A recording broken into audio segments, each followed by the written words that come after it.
Ngasisu mahausaagumna Sanalebak Story Collection na mayamgidamakta nungairaba wari ama puduna lakjare. Wari asigi mamingna Chingi Ningol Ringamla. Wari asibu ibirakpana Nanaw Sana Wangkem. Hauzik mayamgi mafamda wari asi kudol tamzari mayam punda taminarasi. Laymana Asauba! Imagi asauba! Nang bukaray lege! Ima! Kari haige! Ay ingkolda hinjang singse ising jayriye. Haima! Isa na hana sayraba oire. Ima su ingkol ising saynaba haidana kaubani ne. O pare pare. Isa na sayrabadi. Hoi ima. Ado ima. Hori namidang di. Hangam se kara pupiro iman. Aduga hangam ama thonglaga ngasay na patagi farapang ado. Adudo kitang morok sana thongasi. Hoi hoi. Isa na saning bado ima na thonglaga lore dana. Loshilo. Nangsu. Ima su ne hangam se puklaga malukige. Asumna laymasu hinjang manaba tawkhirami. Nong ningthem gi mataw lemba ningthem hoida laklami. Ningthem na. Idaw, nang lakpiri. Lakjeri idaw. Saksiga karay salu sayno. Chatpagi oiramni laido. Atay gidi oiram moyebo. Hauba lakpa aigi iral taral tawrisibo. Aibu yumda hangrasira. Mi singse mayumdanina yampongnare. Phagi tawne asibu wanina. Kari mino khangde. Kai salu sayno. Makhalam bidaro tuludusha. Nungdang wairamnina haifet koiru sen tawbanida. Nangdi nupi koidabanina aigi nupi unaru sen hauba lakpa. Asi oirani se khangabanena. Ho adu haidanaba aina nupi ama koishilodi yade nang tawriba. Yadradi aigi nupi unabo intratpadaba. Yazare. Ai nupi gane koijaningdeko. Koirunu. Hayeng natu thiba khangdanaba. Yarise ado ida. Aikhoi ni sentan basalasira. Kaidano haise. Yaine dude. Itaw nabu yarabadi yare. Tatumaldo chingda wasuba chalidana. Magi matung inagadamne. Sensunu ngai hai. Ado ekta surasiro. Sumai sum hingbadi miyo dong masilaktre. Yai ida sase. Nahana khangadi chalam dawne. Aisu kuijiye. Nahana mat atumando thengnabane. Aduda mana harapane. Adudi ida numito lepo. Tatumalga. Aduga hairo aimanda. Aigidine noina chasi haba numito. Aduda dum yare. Hoi. Adude ai hori nungdang imaga chalurage. Aduga hairage. Hoi ida adum tawrasi. Haima. Ai khoi sanabise ngairaga leiramale. Ya wana ngairamlani. Manaktane amukta themjinbiru salu. Hoi. Amta themjinjarukige. Adude ida ngai biramko kuicheroi. Hoi phani nataw ngaijaramge. Saksidiwa. Asuna lemba amadi thadoi makhoi ani unarami. Ta lemba kaino taningthemga ngangnari dubo. Ho nangse yang wana ngairamnani manakta amukta chatlaga thembiru joyi adugi hainabanida. O adugi oire taningthemse napi amta koyu yadrise kaigino ta lemba. Khangdeda napi apamba phangde nungsiba napi thengnadri yesini. Naha nomanangi namanabido khangna hange tawraga pamdi entoiduni. Khangdreda isu itaw ningthembi wase. Magi apamba napido laina semba kawrabra khangdi. Chahi kunipan suraklabasi fawda thengnahandrise. Yari ibungo asibu wanina nongma soidana thengnani. Nongmadi thengnani khange. Ado sumaina nang ai unabada magidu yawradi phaidana. Asumaina ngaibase nungairibase. Nungainabase masu pamde hairaga. Adune aise. Farise magi wase gyan taba nate. Adu nupi aisingda thabak suba chatlugena khale. Sumai sum leirabadi hayeng wai nang ai luhongbada se leitrabadi yang wagani. Aduna ai sentanba chatkena khale. Talemba aigi oinadi talembana phane habada aigi ayabani. Talembana phane khanbada adum tawbiyo. Ado kana chatoino. Ningthemga iga tada amaga chakadabane sidagi. Aduga atopa lamdagi mi kharaga chakadabane. O phasana asoi angam yawdanaba ningthina chatpiyo. Hoi. Nangna haibu khuding indoini. Adudi talemba yumda hanarasi. Ta ningthemsu ngaibada waramlani. ꯍꯣꯏ ꯍꯣꯏ ꯅꯪꯁꯨ hello ꯑꯩꯈꯣꯏꯁꯨ ꯍꯟꯈ꯭ꯔꯒꯦ ꯍꯣꯏ ꯇꯥꯂꯦꯝꯕ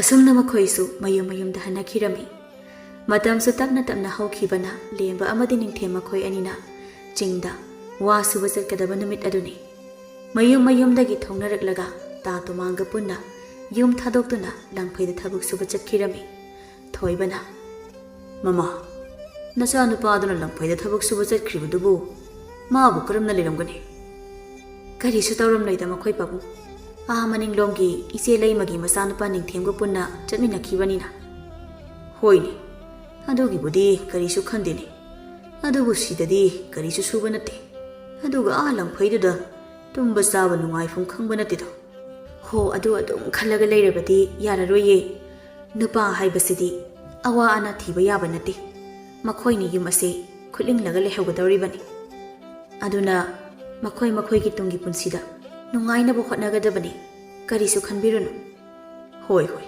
ꯈꯟꯗꯦꯗ ꯑꯁꯨꯝꯅ ꯃꯈꯣꯏꯁꯨ ꯆꯤꯡꯗ ꯋꯥ ꯁꯨꯕ ꯅꯨꯃꯤꯠ 10ꯅꯤꯃꯨꯛ ꯐꯥꯖꯤꯜꯂꯛꯂꯦ ꯂꯦꯝꯕꯅ ꯏꯇꯥꯎ ꯅꯪꯕꯨ ꯅꯨꯡꯉꯥꯏꯕ꯭ꯔꯣ ꯁꯤꯕꯣ ꯊꯕꯛ ꯁꯨꯕꯕꯨ ꯅꯨꯡꯉꯥꯏꯕ꯭ꯔꯩ ꯀꯔꯤ ꯍꯥꯏꯌꯣ ꯍꯥꯏꯅꯣ ꯁꯤꯕꯣ ꯁꯨꯝ ꯅꯍꯥꯟꯈꯩ ꯊꯕꯛ ꯏꯪꯈꯥꯡ ꯁꯨꯗꯅ ꯏꯃꯥ ꯏꯄꯥꯅ ꯁꯨꯔꯒ ꯆꯥꯔꯝꯕꯅꯤ ꯍꯧꯖꯤꯛꯅ ꯏꯁꯥꯅ ꯁꯨꯔꯒ ꯆꯥꯕꯅꯤ ꯈꯦꯠꯅꯕꯗꯣ ꯑꯗꯨꯒꯤ ꯑꯋꯥꯕ ꯅꯨꯡꯉꯥꯏꯕꯗꯣ ꯍꯥꯏꯕꯅꯤꯗ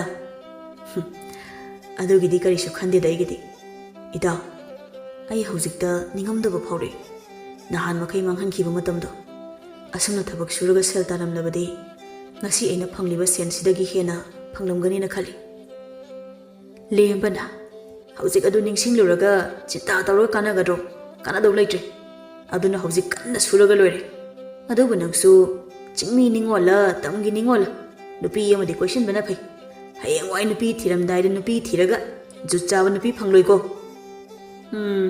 ꯍꯧꯔꯛꯂꯕ꯭ꯔꯥ ꯑꯃꯣ ꯅꯪꯅ ꯑꯩꯁꯦ ꯅꯨꯄꯤ ꯑꯁꯨꯛ ꯌꯥꯝꯅ ꯀꯣꯏꯍꯟꯅꯤꯡꯉꯤꯁꯤꯅ ꯀꯔꯤ ꯍꯥꯏꯔꯤꯕ ꯀꯣꯏꯍꯟꯅꯤꯡꯗ꯭ꯔꯗꯤ ꯀꯩꯅꯣ ꯑꯩ ꯏꯇꯣꯝꯇ ꯏꯔꯥꯡ ꯇꯧꯕ ꯃꯥꯟꯗ꯭ꯔꯣ ꯅꯪꯁꯨ ꯅꯨꯄꯤ ꯀꯣꯏꯔꯗꯤ ꯆꯞ ꯃꯥꯟꯅꯔꯦꯗꯅ ꯑꯗꯨꯗꯁꯨ ꯅꯠꯇꯅ ꯅꯨꯄꯤ ꯊꯤꯖꯕ ꯌꯥꯒꯗ꯭ꯔꯣ ꯏꯃꯥ ꯂꯩꯃꯅ ꯋꯥꯅ ꯋꯥꯅ ꯊꯕꯛ ꯇꯧꯔꯤꯗꯣ ꯌꯦꯡꯕ ꯅꯨꯡꯉꯥꯏꯕ꯭ꯔꯕ ꯍꯣ ꯍꯌꯦꯡ ꯀꯣꯟꯅ ꯀꯣꯏꯅꯤ ꯅꯨꯄꯤꯁꯨ ꯀꯣꯟꯅ ꯊꯤꯅꯤ ꯑꯗꯨꯗꯅꯦ ꯋꯥꯕꯤꯔꯨꯅꯨꯀꯣ ꯃꯈꯣꯏ ꯑꯅꯤꯅ ꯑꯁꯨꯝꯅ ꯋꯥꯔꯤ ꯁꯥꯟꯅꯔꯤꯉꯩꯗ ꯇꯣꯃꯥꯜꯅ ꯀꯧꯔꯛꯂꯝꯃꯤ ꯃꯈꯣꯏ ꯑꯅꯤꯁꯨ ꯇꯥꯔꯗꯨꯅ ꯇꯣꯃꯥꯜꯒꯤ ꯃꯅꯥꯛꯇ ꯂꯥꯛꯂꯝꯃꯤ ꯅꯤꯡꯊꯦꯝꯅ ꯇꯥ ꯇꯣꯃꯥꯜ ꯀꯔꯤ ꯍꯥꯏꯒꯦ ꯉꯁꯤꯗꯤ ꯁꯤꯗ ꯊꯕꯛ ꯁꯨꯔꯤꯕ ꯑꯩꯈꯣꯏ ꯃꯉꯥꯁꯦ ꯈꯨꯟꯒꯤ ꯈꯨꯜꯂꯥꯛꯄꯅ ꯆꯥꯛ ꯀꯧꯔꯤ ꯈꯨꯜꯂꯥꯛꯄꯒꯤ ꯌꯨꯝꯒꯁꯨ ꯅꯛꯅꯔꯕꯅꯤꯅ ꯑꯩꯈꯣꯏꯒꯁꯨ ꯈꯪꯅꯔꯦ ꯑꯗꯨꯅ ꯉꯁꯤꯁꯦ ꯃꯥꯒꯤ ꯌꯨꯝꯗ ꯆꯥꯛ ꯆꯥꯔꯥ ꯑꯃꯇ ꯆꯥꯁꯦ ꯍꯥꯏꯅ ꯍꯥꯏꯔꯝꯃꯤ ꯅꯣꯏ ꯑꯅꯤꯗꯤ ꯊꯦꯡꯅꯍꯧꯗ꯭ꯔꯦ ꯑꯗꯨꯅ ꯇꯥꯗꯅ ꯍꯥꯏꯕꯅꯤ ꯑꯗꯨꯅ ꯂꯦꯝꯕꯒ ꯅꯪꯒ ꯈꯨꯜꯂꯥꯛꯄꯒꯤ ꯌꯨꯝꯗ ꯊꯕꯛ ꯏꯪꯈꯥꯡꯗꯣ ꯈꯔ ꯃꯇꯦꯡ ꯄꯥꯡꯕꯤꯔꯨꯁꯨ ꯁꯥ ꯁꯦꯝꯕꯗꯣ ꯅꯣꯏꯗꯒꯤ ꯑꯍꯟ ꯈꯔ ꯑꯣꯏꯍꯧꯔꯕ ꯑꯩꯈꯣꯏꯗꯤ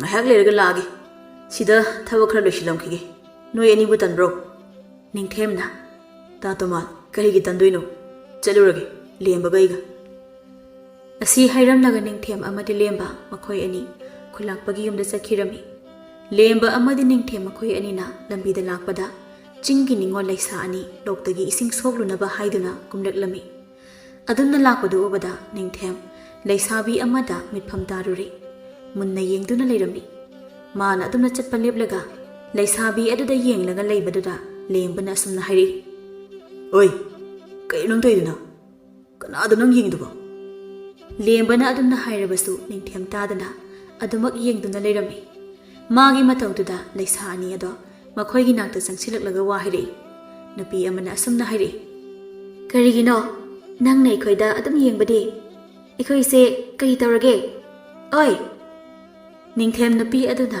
ꯃꯥꯒꯤ ꯃꯃꯥꯏꯗ ꯃꯈꯨꯠꯅ ꯍꯥꯏꯔꯛꯄꯗꯨꯗ ꯒ꯭ꯌꯥꯟ ꯇꯥꯔꯛꯇꯨꯅ ꯏꯈꯪ ꯈꯪꯅ ꯍꯥꯏꯔꯛꯏ ꯀꯩꯗꯧꯔꯒꯦ ꯅꯨꯄꯤ ꯑꯃꯅ ꯅꯪꯅ ꯑꯃꯨꯛ ꯑꯩꯈꯣꯏꯗ ꯍꯥꯏꯖꯤꯜꯂꯛꯑꯦ ꯅꯪꯅ ꯉꯁꯥꯏꯗꯒꯤ ꯑꯩꯈꯣꯏꯗ ꯃꯨꯟꯅ ꯑꯗꯨꯝ ꯌꯦꯡꯂꯒ ꯂꯩꯕꯗꯣ ꯀꯔꯤꯒꯤꯔꯣ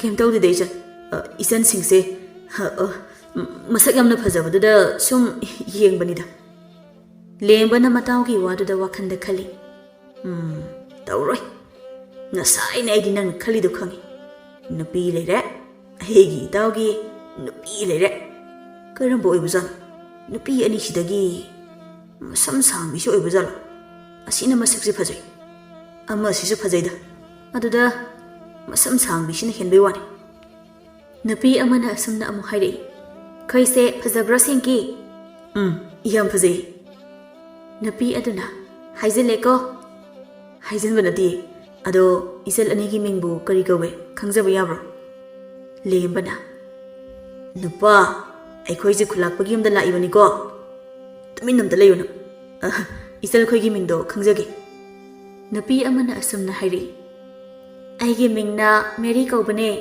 ꯑꯗꯨꯒ ꯀꯣ ꯏꯇꯥꯁꯤꯒꯤ ꯃꯤꯡꯅ ꯔꯦꯡꯉꯝꯂꯥ ꯀꯧꯕꯅꯦ ꯔꯦꯡꯉꯝꯂꯥ ꯍꯥꯏꯅ ꯍꯥꯏꯔꯛꯄꯗꯨꯗ ꯅꯤꯡꯊꯦꯝ ꯃꯣꯃꯣꯟ ꯅꯣꯛꯅ ꯍꯥꯏꯔꯛꯏ ꯏꯆꯜꯍꯣꯏꯒꯤ ꯃꯤꯡ ꯌꯥꯝꯅ ꯐꯖꯩ ꯗꯣ ꯏꯕꯨꯡ ꯈꯣꯏꯁꯦ ꯑꯁꯤꯗ ꯊꯕꯛ ꯁꯨꯕ ꯏꯕꯨꯡꯁꯤꯡꯗꯣ ꯅꯠꯇ꯭ꯔꯣ ꯃꯥꯅꯤ ꯑꯣ ꯑꯗꯨꯗꯤ ꯉꯁꯤ ꯏꯇꯥ ꯍꯣꯏꯗ ꯆꯥꯛ ꯀꯧꯕꯅꯦ ꯑꯗꯨꯒꯤ ꯂꯥꯛꯄ ꯁꯣꯏꯗꯅ ꯑꯣꯏꯒꯅꯤ ꯍꯣꯏ ꯑꯩꯈꯣꯏꯅꯤ ꯑꯗꯣ ꯅꯪꯒꯤ ꯅꯇꯥꯁꯦ ꯏꯄꯥ ꯈꯨꯜꯂꯥꯛꯄꯒꯤ ꯃꯆꯥ ꯅꯤꯡꯉꯣꯜꯂꯣ ꯋꯥꯁꯨ ꯉꯥꯡꯗꯦ ꯉꯁꯥꯏꯗꯒꯤ ꯅꯤꯡꯊꯦꯝꯒꯤ ꯋꯥꯗꯨꯗ ꯔꯦꯡꯉꯝꯂꯥ ꯅꯤꯡꯊꯦꯝꯗ ꯌꯦꯡꯂꯛꯏ ꯃꯦꯔꯤꯅ ꯃꯥꯁꯦ ꯋꯥ ꯌꯥꯝ ꯉꯥꯡꯗꯕꯅꯦ ꯋꯥꯁꯦ ꯀꯣ ꯂꯤꯛꯅ ꯂꯤꯛꯅ ꯑꯗꯨꯝ ꯉꯥꯡꯕ ꯑꯗꯨꯒꯤꯅꯦ ꯑꯗꯣ ꯏꯕꯨꯡ ꯈꯣꯏꯁꯦ ꯏꯄꯥ ꯈꯨꯜꯂꯥꯛꯄꯒꯤ ꯌꯨꯝꯗ ꯂꯥꯛꯄ ꯁꯣꯏꯗꯅ ꯑꯣꯏꯒꯅꯤ ꯏꯕꯨꯡ ꯈꯣꯏ ꯆꯪꯕꯤꯔꯣ ꯅꯆꯟ ꯈꯣꯏꯗꯤ ꯏꯁꯤꯡ ꯁꯣꯛꯎꯈꯤꯒꯦ ꯑꯗꯨꯒ ꯑꯩꯈꯣꯏꯁꯨ ꯆꯪꯂꯛꯑꯒꯦ ꯍꯣꯏ ꯏꯆꯟ ꯑꯩꯈꯣꯏꯁꯨ ꯁꯥ ꯁꯦꯝꯂꯝꯃꯒꯦ ꯑꯁꯨꯝꯅ ꯅꯨꯄꯤ ꯑꯅꯤ ꯑꯗꯨꯁꯨ ꯏꯁꯤꯡ ꯁꯣꯛꯄ ꯆꯠꯈꯤꯔꯝꯃꯤ ꯂꯦꯡꯕꯅ ꯅꯤꯡꯊꯦꯝꯗ ꯌꯦꯡꯂꯒ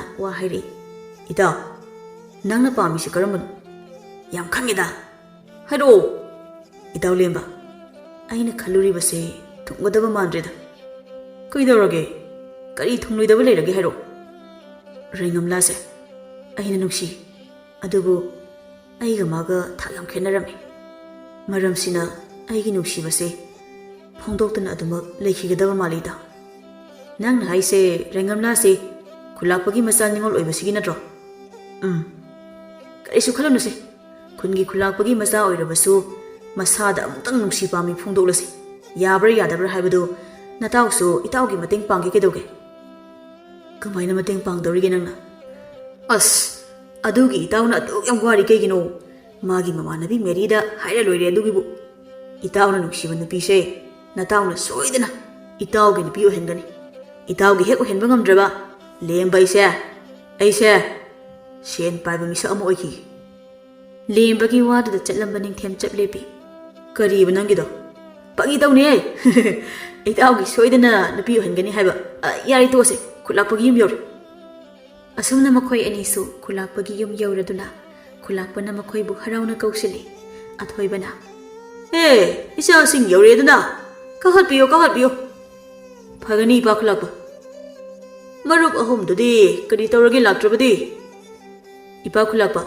ꯇꯥꯗ ꯍꯣꯏꯗꯣ ꯊꯕꯛ ꯈꯔ ꯂꯣꯏꯁꯤꯟꯗꯧꯕ ꯋꯥꯠꯂꯤ ꯂꯣꯏꯁꯤꯜꯂꯝꯂꯒꯦ ꯏꯇꯥꯎꯒ ꯑꯩꯈꯣꯏ ꯑꯅꯤ ꯏꯄꯥ ꯍꯣꯏꯅ ꯇꯧꯔꯤꯕꯁꯤꯡꯗꯣ ꯃꯇꯦꯡ ꯈꯔ ꯄꯥꯡꯂꯨꯆꯣꯅ ꯑꯩꯈꯣꯏ ꯑꯅꯤ ꯍꯥꯟꯅ ꯂꯥꯛꯆꯔꯕꯅꯤ ꯌꯥꯝ ꯐꯕ ꯋꯥꯅꯤꯅꯦ ꯑꯗꯨꯗꯤ ꯐꯔꯦ ꯏꯆꯥꯅꯨꯄꯥ ꯑꯅꯤ ꯁꯥ ꯀꯛꯂꯨꯔꯁꯤꯀꯣ ꯅꯆꯟ ꯍꯣꯏꯁꯨ ꯂꯣꯛꯇꯒꯤ ꯏꯁꯤꯡ ꯁꯣꯛꯄ ꯆꯠꯈꯤꯕꯅꯤ ꯍꯜꯂꯛꯑꯅꯤ ꯃꯣꯏꯅ ꯆꯥꯛ ꯊꯣꯡꯂꯅꯤ ꯍꯣꯏ ꯏꯄꯥ ꯈꯨꯜꯂꯥꯛꯄ ꯑꯁꯨꯝꯅ ꯃꯈꯣꯏꯁꯨ ꯏꯃꯨꯡꯗ ꯆꯪꯈꯤꯔꯝꯃꯤ ꯉꯥꯏꯍꯥꯛ ꯂꯩꯔꯕ ꯃꯇꯨꯡꯗ ꯔꯦꯡꯉꯝꯂꯥ ꯍꯣꯏꯁꯨ ꯏꯁꯤꯡ ꯁꯣꯛꯄ ꯍꯜꯂꯛꯂꯗꯨꯅ ꯆꯥꯛ ꯏꯁꯤꯡ ꯊꯣꯡꯕ ꯍꯧꯈꯤꯔꯝꯃꯤ ꯊꯕꯛ ꯁꯨꯕꯝꯗ ꯂꯩꯍꯧꯔꯤꯕ ꯇꯣꯉꯥꯜ ꯍꯣꯏꯁꯨ ꯂꯥꯛꯂꯗꯨꯅ ꯍꯦꯟꯖꯥꯡ ꯊꯣꯡꯅꯕ ꯇꯧꯔꯝꯃꯤ ꯑꯁꯨꯝꯅ ꯃꯈꯣꯏꯁꯨ ꯆꯥꯛ ꯏꯁꯤꯡ ꯊꯣꯡꯕ ꯂꯣꯏꯔꯗꯨꯅ ꯃꯌꯥꯝꯗꯨ ꯆꯥꯛ ꯆꯥꯕ ꯍꯧꯅꯔꯝꯃꯤ ꯑꯁꯨꯝꯅ ꯅꯨꯃꯤꯠ ꯑꯗꯨꯁꯨ ꯍꯧꯈꯤꯔꯝꯃꯤ ꯅꯣꯡꯃ ꯂꯦꯝꯕ ꯑꯃꯗꯤ ꯅꯤꯡꯊꯦꯝ ꯃꯈꯣꯏ ꯑꯅꯤ ꯊꯕꯛ ꯁꯨꯕ ꯂꯣꯏꯔꯗꯨꯅ ꯈꯨꯟꯒꯤ ꯂꯝꯕꯤꯗꯨꯗ ꯉꯥꯏꯍꯥꯛ ꯆꯠꯂꯨꯁꯤ ꯍꯥꯏꯗꯨꯅ ꯂꯥꯛꯂꯝꯃꯤ ꯃꯈꯣꯏꯅ ꯂꯥꯛꯄꯒꯤ ꯂꯝꯕꯤꯗꯨꯗ ꯔꯦꯡꯉꯝꯂꯥ ꯑꯃꯗꯤ ꯃꯦꯔꯤ ꯃꯈꯣꯏ ꯑꯅꯤꯁꯨ ꯂꯥꯛꯂꯝꯃꯤ ꯂꯦꯝꯕꯅ ꯏꯆꯟ ꯃꯦꯔꯤ ꯏꯆꯟ ꯍꯣꯏꯕꯨ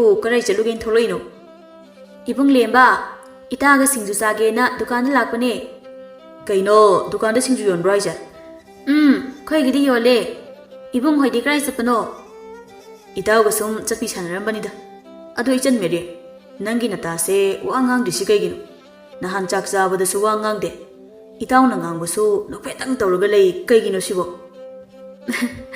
ꯏꯇꯥ ꯃꯤꯅ ꯑꯁꯨꯝꯅ ꯍꯥꯏꯕꯁꯦ ꯅꯪꯕꯨ ꯅꯨꯡꯉꯥꯏꯕ꯭ꯔꯣ ꯅꯪꯁꯨ ꯋꯥꯗꯣ ꯈꯔ ꯉꯥꯡꯉꯨꯅꯦ ꯏꯕꯨꯡꯈꯣꯏ ꯑꯩꯒꯤ ꯏꯇꯥꯁꯦꯀꯣ ꯋꯥ ꯌꯥꯝꯅ ꯉꯥꯡꯗꯕꯅꯦ ꯔꯦꯡꯉꯝꯂꯥꯅ ꯑꯩꯕꯨ ꯀꯔꯤ ꯉꯥꯡꯉꯣ ꯍꯥꯏꯕꯅꯣ ꯀꯔꯤꯅꯣ ꯏꯇꯥ ꯏꯕꯨꯡꯈꯣꯏꯅ ꯍꯪꯕꯁꯦ ꯑꯗꯨꯝ ꯈꯨꯝꯃꯣ ꯅꯠꯇ꯭ꯔ ꯏꯕꯨꯡꯈꯣꯏ ꯃꯥꯅꯤ ꯃꯗꯨꯅꯤ ꯑꯗꯣ ꯃꯦꯔꯤ ꯑꯩ ꯅꯉꯣꯟꯗ ꯋꯥ ꯑꯃꯇ ꯍꯧꯗꯣꯛꯀꯦ ꯅꯪ ꯈꯛ ꯇꯥꯒꯗꯕꯅꯤ ꯌꯥꯝ ꯂꯨꯕ ꯃꯥꯜꯂꯤꯗ ꯂꯨꯕꯅꯦ ꯁꯤꯗꯒꯤ ꯍꯦꯟꯅ ꯂꯨꯕꯁꯦ ꯂꯩꯔꯝꯒꯅꯤ ꯊꯥꯖꯗꯦ Dudi hayune kari wano.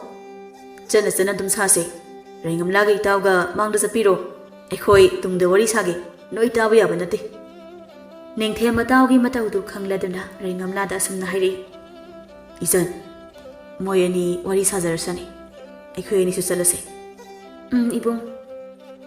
Asumna makhoina mangda chalami tungda chaliba lembana Mary da watapna hairi.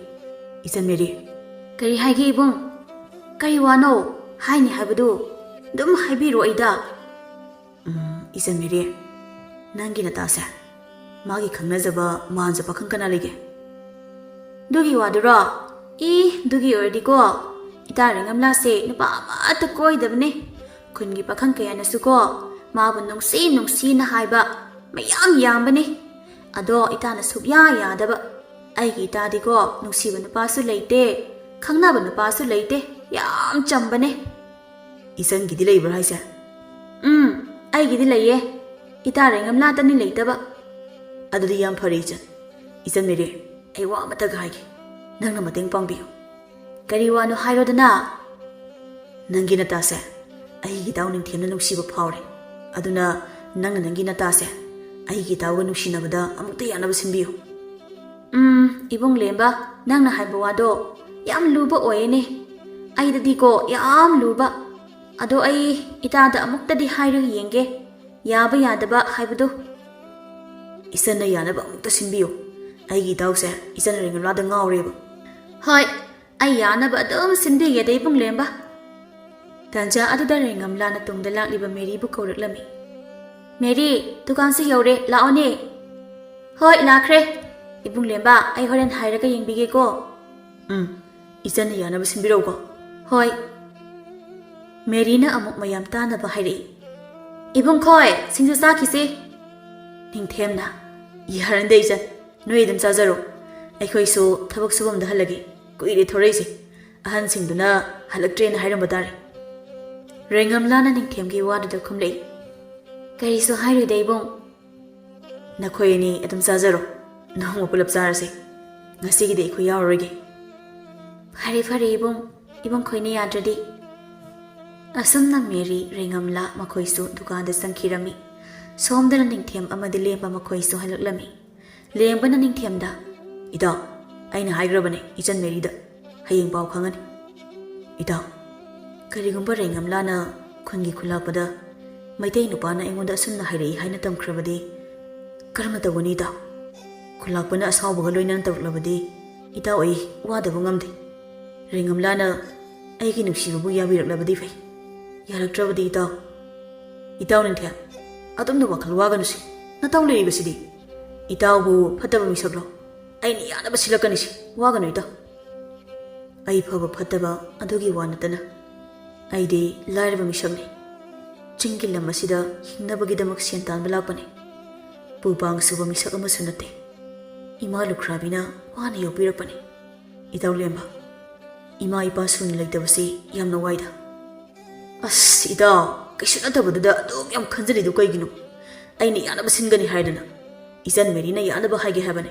Hayeng ngair sise. Madudane. Hena khalun. Nang sidiba laose thengre. Tada to malna ikhwe ni si. Chingi harona chengra jala kaina thinaramane amu laose. Asumna makhoi su sakhirami.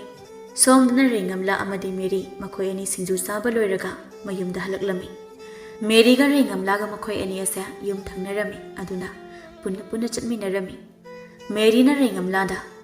Ida, ngasidi ay noida nang punna hing lerani. Is amana ngangja sani ko nang. Kaiso haipiroi na amadi ay na haipadom yahabni. Ay gidi yam nungai bane nang ga hing leibase amada hana tamlako. Horen dum kauzani. Hoi nang na apang batawzaro. Ado ida ay wa ama haige.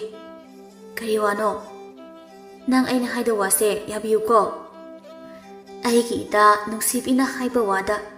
Aina karamna yaroidoino. Yage hayo. Ibung ningthemdo. Nangbu khanjaba nungsiba male. Makhoi ni sida chak chaba lakpado.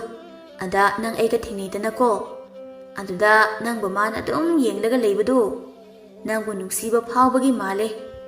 ꯃꯥꯅ ꯅꯪꯁꯦ ꯅꯨꯡꯁꯤꯌꯦ ꯍꯥꯏꯌꯦ꯫ ꯏꯇꯥ, ꯅꯪꯒꯤ ꯋꯥꯁꯤꯕꯨ ꯀꯔꯤꯅꯤ ꯍꯥꯏꯒꯅꯤ? ꯑꯩꯗꯤ ꯆꯤꯡꯒꯤ ꯂꯩꯔꯥꯡ ꯑꯣꯏꯅ ꯆꯤꯡꯗ ꯁꯥꯠꯆꯕꯅꯤ, ꯑꯗꯨꯒ ꯃꯥꯗꯤ ꯇꯝꯄꯥꯛꯇ ꯄꯥꯏꯕ ꯈꯣꯏꯃꯨ ꯍꯥꯏꯕꯗꯣ ꯑꯣꯏꯕꯅꯤ꯫ ꯑꯩꯗꯤ ꯆꯤꯡꯃꯤ ꯅꯤꯡꯉꯣꯜ, ꯑꯗꯨꯒ ꯃꯥꯅ ꯃꯩꯇꯩ ꯄꯥꯈꯪ꯫ ꯂꯥꯏꯅꯤꯡ ꯃꯥꯟꯅꯗꯕ ꯑꯩꯅ ꯅꯨꯄꯥ ꯑꯃꯒ ꯅꯨꯡꯁꯤꯅꯩ ꯍꯥꯏꯔꯗꯤ ꯑꯄꯥꯒ ꯑꯃꯒꯅ ꯑꯩꯕꯨ ꯆꯩꯒꯅꯤꯌꯦ, ꯑꯩꯕꯨ ꯐꯨꯔꯛꯀꯅꯤꯅꯦ ꯃꯦꯔꯤ꯫ ꯏꯇꯥ, ꯀꯔꯤꯒꯤ ꯅꯪꯅ ꯀꯤꯕꯅꯣ? ꯅꯪꯅ ꯏꯕꯨꯡ ꯅꯤꯡꯊꯦꯝꯕꯨ ꯅꯨꯡꯁꯤꯕꯁꯦ ꯈꯨꯟꯒꯤ ꯃꯤꯄꯨꯝ ꯈꯨꯗꯤꯡ ꯈꯪꯗꯧ ꯅꯠꯇꯤꯌꯦ, ꯂꯣꯟꯅ ꯅꯨꯡꯁꯤꯒꯗꯕꯅꯤ꯫ ꯑꯗꯨꯒ ꯍꯌꯦꯡ ꯀꯨꯏꯁꯤꯜꯂꯒ ꯀꯣ ꯑꯄꯥꯒ ꯑꯃꯒꯗ ꯇꯝꯂꯒ ꯂꯣꯏꯔꯗꯨꯕꯨ꯫ ꯑꯗꯣ ꯅꯪ ꯏꯕꯨꯡ ꯅꯤꯡꯊꯦꯝꯁꯦ ꯅꯨꯡꯗꯤ ꯅꯨꯡꯁꯤꯕ ꯅꯠꯇ꯭ꯔꯣ? ꯃꯦꯔꯤꯒꯤ ꯋꯥꯗꯨꯗ ꯔꯦꯡꯉꯝꯂ ꯃꯦꯔꯤꯗ ꯇꯞꯅ ꯍꯥꯏꯔꯤ, ꯅꯨꯡꯁꯤ꯫ ꯃꯦꯔꯤ ꯃꯇꯥꯒꯤ ꯋꯥꯗꯨꯗ ꯍꯔꯥꯎꯅ, ꯁꯦꯡꯄꯥ, ꯑꯗꯨꯒ ꯅꯍꯥꯟꯈꯩ ꯂꯣꯠꯂꯒ ꯊꯝꯕ ꯀꯔꯤꯒꯤꯅꯣ? ꯏꯇꯥ, ꯅꯪꯕꯨ ꯅꯨꯄꯤ ꯅꯠꯇ꯭ꯔꯣ? ꯅꯨꯄꯤꯅ ꯅꯨꯄꯥꯗ ꯅꯨꯡꯁꯤ ꯀꯔꯝ ꯍꯥꯏꯒꯅꯤ? ꯅꯪ ꯀꯔꯤꯒꯤ ꯈꯪꯗꯕꯅꯣ? ꯑꯩꯅ ꯏꯕꯨꯡ ꯅꯤꯡꯊꯦꯝꯕꯨ ꯈꯨꯟꯁꯤꯗ ꯊꯕꯛ ꯁꯨꯕ ꯑꯍꯥꯟꯕ ꯂꯥꯛꯄ ꯅꯨꯃꯤꯠꯇꯨꯗ ꯑꯩꯅ ꯃꯥꯕꯨ ꯎꯖꯈꯤ꯫ ꯃꯥꯅꯗꯤꯀꯣ ꯑꯩꯕꯨ ꯎꯈꯤꯗꯦ꯫ ꯃꯇꯝꯗꯨꯗꯒꯤ ꯑꯩꯅ ꯃꯍꯥꯛꯄꯨ ꯅꯨꯡꯁꯤꯕ ꯐꯥꯎꯕꯅꯦ꯫ ꯑꯗꯨꯅ ꯃꯥꯒꯤ ꯃꯃꯥꯡꯗ ꯑꯩ ꯌꯥꯝ ꯏꯀꯥꯏ, ꯋꯥꯁꯨ ꯉꯥꯡꯕ ꯉꯝꯗꯦ꯫ ꯅꯣꯏꯅꯗꯤ ꯑꯩꯁꯦ ꯋꯥ ꯉꯥꯡꯇꯦ ꯍꯥꯏꯕꯗꯣ ꯑꯩ ꯏꯀꯥꯏꯕꯅꯤꯅꯤ ꯏꯇꯥ꯫ ꯏꯁ, ꯅꯨꯄꯤꯁꯦ ꯋꯥ ꯉꯥꯡꯕ ꯌꯥꯝ ꯍꯩꯔꯦꯀꯣ, ꯅꯨꯄꯥ ꯎꯔꯒ ꯅꯨꯡꯁꯤꯕ ꯐꯥꯎꯕꯁꯨ ꯌꯥꯝ ꯍꯩꯔꯦꯀꯣ꯫ ꯑꯗꯨꯗꯤ ꯑꯩ ꯏꯕꯨꯡ ꯂꯦꯝꯕꯗ ꯅꯪꯒꯤ ꯋꯥꯁꯦ ꯇꯝꯂꯒꯦꯀꯣ, ꯑꯗꯨꯒ ꯅꯈꯣꯏ ꯂꯣꯟꯅ ꯅꯨꯡꯁꯤꯔꯣ꯫ ꯑꯄꯥꯒ ꯑꯃꯒꯗꯤꯀꯣ ꯈꯪꯗꯅꯕ ꯇꯧꯁꯦ꯫ ꯑꯄꯥꯒ ꯑꯃꯒꯗꯤ ꯀꯔꯤꯁꯨ ꯍꯥꯏꯒꯗꯕꯗꯤ ꯃꯥꯟꯗꯦ, ꯃꯔꯝꯗꯤ ꯃꯩꯇꯩꯁꯤꯡꯕꯨ ꯃꯐꯝꯁꯤꯗ ꯆꯥꯛ ꯄꯤꯖꯔꯤꯁꯤꯗꯤ꯫ ꯃꯩꯇꯩꯕꯨ ꯌꯥꯗ꯭ꯔꯕꯗꯤ ꯀꯔꯤꯒꯤ ꯆꯥꯛ ꯄꯤꯖꯒꯅꯤ? ꯅꯣꯡꯃꯁꯨ ꯑꯄꯥꯅ ꯃꯩꯇꯩꯒ ꯃꯔꯨꯞ ꯁꯥꯟꯅꯕ ꯇꯝꯃꯨ, ꯃꯈꯣꯏꯗꯤ ꯃꯕꯨꯛꯆꯦꯜ ꯌꯥꯝ ꯆꯥꯎꯕꯅꯤ ꯍꯥꯏꯕꯗꯨꯗꯤ ꯌꯥꯅꯤꯡꯗꯕꯗꯤ ꯍꯥꯏꯔꯛꯀꯗꯕ ꯃꯥꯟꯗꯦ꯫ ꯑꯗꯨꯕꯨ ꯀꯣꯟꯅ ꯈꯪꯍꯟꯁꯤꯗ꯫ ꯑꯩ ꯅꯪꯅ ꯌꯥꯔꯦ ꯍꯥꯏꯕꯗꯣ ꯇꯝꯈ꯭ꯔꯒꯦꯀꯣ? ꯏꯇꯥꯅ ꯍꯥꯏꯕꯗꯣ ꯑꯩ ꯌꯥꯔꯦ, ꯌꯥꯝ ꯅꯨꯡꯉꯥꯏꯔꯦ꯫ ꯃꯈꯣꯏꯅ ꯑꯁꯨꯝꯅ ꯋꯥꯔꯤ ꯁꯥꯟꯅꯔꯤꯉꯩꯗ ꯃꯦꯔꯤꯒꯤ ꯃꯃꯥ ꯑꯉꯝꯂꯥꯅ ꯃꯆꯥꯕꯨ ꯀꯧꯔꯛꯂꯝꯃꯤ꯫ ꯃꯦꯔꯤ, ꯅꯪꯕꯨ ꯌꯨꯝ ꯂꯩꯕ ꯍꯩꯅꯗꯕ꯭ꯔꯣ? ꯑꯩꯅ ꯍꯥꯏꯗ꯭ꯔꯥ ꯑꯃꯗ ꯍꯥꯟꯅ ꯍꯥꯏꯈꯣꯅ꯫ ꯑꯃ, ꯑꯩ ꯏꯇꯥ ꯔꯦꯡꯉꯝꯂꯥꯒ ꯂꯩꯌꯦ꯫ ꯉꯁꯤꯗꯤ ꯏꯇꯥꯒ ꯇꯨꯝꯃꯅꯤ, ꯆꯥꯛꯁꯨ ꯃꯣꯏꯗ ꯆꯥꯔꯅꯤ꯫ ꯃꯁꯤ ꯌꯦꯡꯉꯨꯅꯦ, ꯅꯪ ꯑꯄꯥꯅ ꯌꯥꯝ ꯁꯥꯎꯒꯅꯤꯀꯣ꯫ ꯑꯉꯝꯂꯥ ꯑꯁꯤ ꯍꯥꯏꯔꯝꯂꯒ ꯏꯃꯨꯡꯗ ꯆꯪꯈꯤꯔꯝꯃꯤ꯫ ꯁꯤꯅ ꯐꯠꯇ꯭ꯔꯥ? ꯑꯊꯣꯏꯕꯅ, ꯏꯆꯥꯅꯤ, ꯅꯣꯏ ꯑꯅꯤꯕꯨ ꯋꯥꯔꯤ ꯂꯣꯏꯗ꯭ꯔꯤꯕ꯭ꯔꯣ? ꯆꯥꯛ ꯆꯥꯔꯁꯤꯅꯦ꯫ ꯔꯦꯡꯉꯝꯂꯥꯅ, ꯑꯄꯥ, ꯍꯣꯏ ꯆꯥꯔꯁꯦ꯫ ꯂꯥꯛꯑꯣ ꯂꯥꯛꯑꯣ꯫ ꯏꯇꯥ, ꯆꯥꯛ ꯆꯥꯔꯨꯔꯁꯦ꯫ ꯍꯣꯏ ꯏꯇꯥ꯫ ꯑꯁꯨꯝꯅ ꯃꯈꯣꯏ ꯆꯥꯛ ꯏꯁꯤꯡ ꯆꯥꯅꯕ ꯇꯧꯈꯤꯔꯝꯃꯤ꯫ ꯃꯇꯝꯁꯨ ꯑꯁꯨꯝꯅ ꯍꯧꯈꯤꯔꯝꯃꯤ꯫ ꯅꯣꯡꯃ ꯅꯤꯡꯊꯦꯝꯒꯤ ꯌꯨꯝꯗ ꯂꯦꯝꯕꯒꯤ ꯃꯃꯥ ꯃꯄꯥ ꯅꯤꯡꯊꯦꯝꯒꯤ ꯃꯃꯥꯕꯨ ꯀꯔꯝ ꯇꯧꯔꯤ ꯍꯥꯏꯅ ꯌꯦꯡꯁꯤꯟꯕ ꯂꯥꯛꯂꯝꯃꯤ꯫ ꯂꯣꯏꯗꯥꯡꯅ, ꯏꯆꯦ, ꯀꯔꯝ ꯇꯧꯔꯤꯒꯦ? ꯑꯩꯈꯣꯏꯁꯨ ꯏꯆꯦꯒꯤ ꯅꯥꯛꯇ ꯂꯥꯛꯀꯦꯅ ꯈꯟꯕꯁꯤ ꯍꯦꯛꯇ ꯉꯝꯗꯕ, ꯏꯪꯈꯣꯜꯒꯤ ꯍꯦꯟꯖꯥꯡꯁꯤꯡꯗꯣ ꯌꯣꯟꯕꯒꯤ ꯇꯧꯕꯗ ꯉꯁꯤꯗꯤ ꯃꯄꯥꯒꯤ ꯍꯦꯛꯇ ꯆꯠꯂꯨꯔꯁꯦꯅ ꯂꯥꯛꯂꯕꯅꯤ꯫ ꯂꯣꯏꯗꯥꯡ, ꯏꯆꯦ ꯀꯔꯤꯁꯨ ꯇꯧꯗꯦꯗ, ꯑꯋꯥꯠ ꯑꯄꯥꯁꯨ ꯀꯔꯤꯃꯠꯇ ꯂꯩꯇꯦ꯫ ꯑꯩꯒꯤ ꯑꯋꯥꯠꯄ ꯍꯥꯏꯕꯕꯨ ꯏꯆꯥ ꯅꯨꯄꯥꯁꯦ ꯃꯉꯥꯏꯔꯦ꯫ ꯀꯨꯏꯔꯦ ꯏꯆꯥꯗꯨ ꯎꯗꯕ, ꯃꯗꯨꯒꯤꯗꯤ ꯏꯆꯦꯁꯦ ꯅꯨꯡꯉꯥꯏꯐꯝ ꯂꯩꯐꯝ ꯈꯪꯕ ꯅꯠꯇꯦꯗ꯫ ꯏꯆꯦ, ꯀꯔꯤꯁꯨ ꯈꯟꯕꯤꯒꯅꯨꯗ, ꯑꯩꯈꯣꯏ ꯂꯩꯔꯤꯕꯁꯤꯗꯤ ꯏꯆꯥꯁꯤꯡꯗꯣ ꯃꯈꯣꯏꯒꯤ ꯁꯦꯟꯗꯥꯟꯕ ꯆꯠꯄꯅꯤ, ꯀꯔꯤꯁꯨ ꯋꯥꯒꯅꯨꯀꯣ ꯏꯆꯦ꯫ ꯏꯇꯩꯃ, ꯏꯆꯥꯁꯤꯡꯗꯣ ꯍꯟꯗꯤ ꯍꯜꯂꯛꯑꯅꯤ, ꯊꯥ 5 ꯁꯨꯔꯦ ꯃꯈꯣꯏꯅ ꯂꯪꯐꯩꯗ ꯂꯩꯈꯤꯕꯁꯤ꯫ ꯍꯜꯂꯛꯑꯅꯤꯗ, ꯋꯥꯔꯨꯔꯒꯅꯨ ꯏꯇꯩꯃ꯫ ꯊꯣꯏꯕ, ꯏꯇꯩꯃ ꯋꯥꯗꯦꯗ, ꯆꯨꯝꯅ ꯏꯆꯥꯗꯨ ꯎꯗꯕ ꯀꯨꯏꯕꯁꯤꯗ ꯄꯨꯛꯅꯤꯡ ꯅꯨꯡꯁꯤꯕ ꯍꯥꯏꯕꯗꯨꯅꯤꯗ꯫ ꯑꯩꯁꯦ ꯉꯁꯥꯏꯗꯒꯤ ꯋꯥꯔꯤꯗ ꯀꯥꯎꯔꯦ꯫ ꯆꯥ ꯊꯛꯁꯤ, ꯂꯣꯜꯂꯛꯀꯦ꯫ ꯌꯥꯔꯦ ꯏꯇꯩꯃ, ꯂꯣꯟꯕꯤꯔꯨꯔꯅꯨ, ꯋꯥꯅꯕꯅꯤ꯫ ꯏꯆꯦ, ꯂꯣꯟꯕꯤꯔꯨꯔꯅꯨꯋꯣ, ꯏꯆꯦꯗ ꯋꯥꯅꯕ ꯊꯕꯛꯅꯤ꯫ ꯑꯗꯨꯒꯤ ꯁꯔꯨꯛꯇꯤ ꯋꯥꯔꯤ ꯋꯥꯇꯥꯏ ꯁꯥꯗꯨꯅ ꯂꯩꯁꯤ꯫ ꯐꯔꯦ ꯏꯅꯥꯎ ꯑꯅꯤꯅ ꯂꯣꯜꯂꯨꯔꯅꯨ ꯍꯥꯏꯔꯕꯅꯤꯅ꯫ ꯑꯁꯨꯝꯅ ꯃꯈꯣꯏꯁꯨ ꯋꯥꯔꯤ ꯀꯌꯥ ꯑꯃ ꯁꯥꯟꯅꯔꯝꯃꯤ꯫ ꯁꯣꯝꯗ ꯂꯦꯝꯕꯒ ꯈꯪꯅꯖꯕꯤ ꯊꯥꯗꯣꯏ ꯂꯩꯀꯥꯏꯒꯤ ꯃꯃꯥꯟꯅꯕꯤ ꯑꯃꯒ ꯁꯤꯡꯖꯨ ꯆꯥꯗꯨꯅ ꯋꯥꯔꯤ ꯁꯥꯟꯅꯔꯝꯃꯤ꯫ ꯍꯦꯟꯕꯤꯅ, ꯊꯥꯗꯣꯏ, ꯅꯣꯏ ꯅꯨꯄꯥꯗꯨꯕꯨ ꯍꯜꯂꯛꯈꯤꯔꯣꯏꯗꯣꯏꯖꯥꯠꯂꯣ? ꯈꯪꯗꯦꯗ ꯍꯦꯟꯕꯤ, ꯐꯅ ꯀꯨꯏꯔꯦ ꯆꯠꯈꯤꯕ, ꯃꯋꯥ ꯃꯄꯥꯎꯁꯨ ꯇꯥꯈꯤꯗꯕ ꯀꯨꯏꯔꯦ, ꯃꯁꯛꯁꯨ ꯎꯕ ꯐꯪꯗ꯭ꯔꯤ꯫ ꯍꯥꯟꯅꯗꯤ ꯅꯨꯡꯇꯤꯒꯤ ꯎꯖꯔꯝꯕꯅꯤ꯫ ꯃꯣꯏꯕꯨ ꯀꯌꯥꯝ ꯀꯨꯏꯅ ꯂꯩꯔꯛꯀꯅꯤ ꯍꯥꯏꯒꯦ? ꯊꯥ 3 ꯃꯨꯛꯇꯤ ꯂꯩꯔꯛꯀꯅꯤ ꯍꯥꯏꯔꯝꯃꯤ꯫ ꯑꯗꯨꯗꯤ ꯀꯨꯏꯗ꯭ꯔꯦꯗ ꯋꯥꯍꯧꯔꯅꯨ ꯋꯥꯗꯕ ꯉꯝꯗꯦꯗ ꯍꯦꯟꯕꯤ ꯏꯁ ꯃꯤꯗꯤ ꯌꯥꯝ ꯋꯥꯕꯤꯀꯣ ꯍꯌꯦꯡ ꯌꯨꯝꯗ ꯍꯜꯂꯛꯄꯗ ꯆꯤꯡꯃꯤ ꯅꯨꯄꯤ ꯃꯁꯛ ꯐꯖꯕꯤ ꯑꯃ ꯁꯠ ꯂꯥꯎꯅ ꯄꯨꯔꯛꯂꯗꯤ ꯅꯪ ꯇꯣꯛꯆꯅꯤ ꯑꯗꯨꯝꯅꯒ ꯇꯧꯔꯛꯂꯕꯗꯤ ꯍꯦꯟꯕꯤ ꯑꯩ ꯀꯔꯤꯁꯨ ꯍꯥꯏꯔꯣꯏꯗ ꯃꯥꯒꯤ ꯑꯄꯥꯝꯕ ꯅꯨꯄꯤ ꯂꯧꯖꯕꯅꯤ ꯑꯩꯅ ꯊꯤꯡꯂꯨꯕ ꯉꯝꯂꯣꯏꯗ ꯃꯥ ꯑꯩ ꯑꯁꯨꯛ ꯀꯨꯏꯅ ꯅꯨꯡꯁꯤꯅꯔꯛꯄꯁꯦ ꯃꯥꯅ ꯈꯪꯕꯤꯗ꯭ꯔꯕꯅꯤ ꯍꯥꯏꯅ ꯈꯜꯂꯒ ꯑꯩ ꯇꯨꯃꯤꯟꯅ ꯂꯩꯈꯤꯅꯤ ꯈꯨꯜ ꯑꯁꯤꯗꯁꯨ ꯂꯩꯔꯣꯏ ꯑꯩꯒꯤ ꯁꯛꯁꯦ ꯃꯥꯒꯤ ꯃꯤꯠꯃꯥꯡꯗ ꯎꯍꯜꯂꯣꯏ ꯍꯦꯟꯕꯤ ꯊꯥꯗꯣꯏ ꯃꯄꯨꯛꯅꯤꯡ ꯅꯨꯡꯁꯤꯅ ꯍꯥꯏꯔꯛꯂꯝꯃꯤ ꯃꯥꯒꯤ ꯃꯇꯧ ꯑꯗꯨꯗ ꯃꯇꯥ ꯍꯦꯟꯕꯤ ꯊꯥꯗꯣꯏꯕꯨ ꯊꯦꯝꯂꯛꯏ ꯍꯩꯃꯥ ꯃꯄꯨꯛꯅꯤꯡ ꯅꯨꯡꯁꯤꯗꯅꯒ ꯇꯧꯏ ꯑꯩꯅ ꯐꯥꯒꯤ ꯇꯧꯔꯒ ꯀꯔꯤꯒꯤ ꯇꯥꯂꯦꯝꯕꯅ ꯆꯤꯡꯃꯤ ꯅꯨꯄꯤ ꯄꯨꯔꯛꯀꯗꯣꯏꯅꯣ ꯆꯤꯡꯒꯤ ꯂꯩꯁꯥ ꯃꯁꯛ ꯐꯖꯕꯤ ꯀꯌꯥ ꯑꯃ ꯎꯔꯝꯂꯕꯁꯨ ꯑꯩꯒꯤ ꯏꯇꯥ ꯊꯥꯗꯣꯏꯗꯒꯤꯗꯤ ꯀꯔꯤꯁꯨ ꯍꯦꯜꯂꯝꯃꯣꯏ ꯇꯥꯂꯦꯝꯕꯅ ꯏꯇꯥꯕꯨ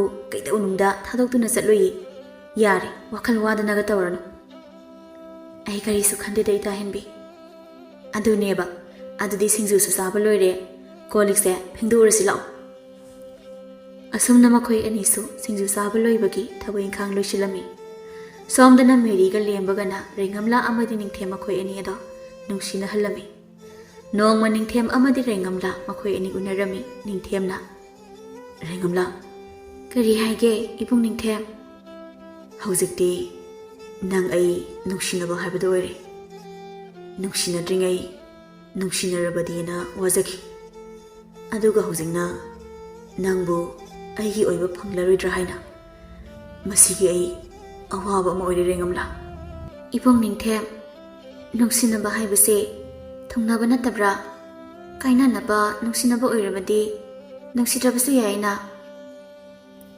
ꯔꯦꯡꯉꯝꯂꯥ ꯅꯪꯗꯤ ꯈꯨꯜꯂꯥꯛꯄꯒꯤ ꯅꯥꯏꯇꯣꯝ ꯄꯣꯛꯆꯕꯤ ꯃꯆꯥ ꯅꯤꯉꯣꯜꯅꯤ ꯑꯗꯨꯒ ꯑꯩꯗꯤ ꯂꯥꯏꯔꯕꯤ ꯏꯃꯥꯒꯤ ꯃꯆꯥ ꯏꯄꯥ ꯂꯩꯕꯁꯨ ꯅꯠꯇꯦ ꯂꯨꯈ꯭ꯔꯥꯕꯤ ꯏꯃꯥꯅ ꯌꯣꯛꯆꯕ ꯃꯆꯥꯅꯤ ꯂꯥꯏꯔꯕ ꯑꯣꯏꯔꯨꯕꯅ ꯅꯪꯒꯤ ꯈꯨꯜ ꯑꯁꯤꯗ ꯊꯕꯛ ꯁꯨꯗꯨꯅ ꯁꯦꯟ ꯇꯥꯟꯕꯒꯤ ꯂꯩꯔꯤ ꯔꯦꯡꯉꯝꯂꯥ ꯅꯪ ꯑꯩꯒꯤ ꯋꯥꯔꯤꯁꯦ ꯀꯔꯤꯒꯨꯝꯕ ꯅꯪꯒꯤ ꯑꯃꯥꯒ ꯑꯄꯥꯒꯅ ꯈꯪꯂꯛꯂꯕꯗꯤ